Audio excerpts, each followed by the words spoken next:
Hi friends, welcome to village reality channel. இன்றைக்கி வந்து நாங்கள் ஆடுக்கு என்ன தீவனம் கொடுக்குறோம் அப்படிங்கிறத ஒரு குட்டி மினி விழாக்கா பார்க்கலாம் வாங்க. ஃபஸ்ட்டு மார்னிங் எழுந்திரிச்சதுமே தவிடு கலப்பர தண்ணி ரெண்டுமே தண்ணியில் ஊற வச்சுட்டு டேரெக்டாக பஞ்சல்றதுக்காக வந்துட்டோம்.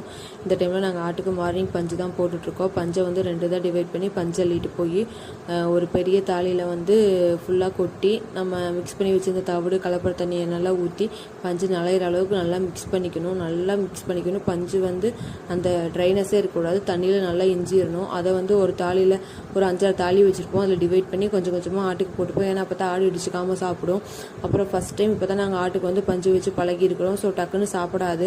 அதனால கொஞ்சம் மேலே நாங்கள் அரிசி தூவி விடுவோம். ஏன்னு கேட்டிங்கன்னா இந்த டைம் எங்கள் ஊரில் மழை இல்லை. ஸோ அதனால் இந்த டைம் தான் நாங்கள் பஞ்சு போட்டு பழக்கிருக்கிறோம். அதனால தான் கொஞ்சம் அரிசி தூவி தூவிட்டோம்னா ஆடு நல்லா சாப்பிடும். அப்புறம் அரிசியில் தூவி விட்டு மச்சம் போய் ஆட்டை நீக்கி விட்டாங்க. நான் வந்து என்னோட கிச்சன் வேலையை பார்க்க போகிறேன். மச்சம் வந்து பாப்பா பார்த்துப்பாங்க. நாளைக்கு ஒரு இன்ட்ரெஸ்டிங்கான மினி விளாக்ல பார்க்கலாம். பாய், தேங்க்யூ.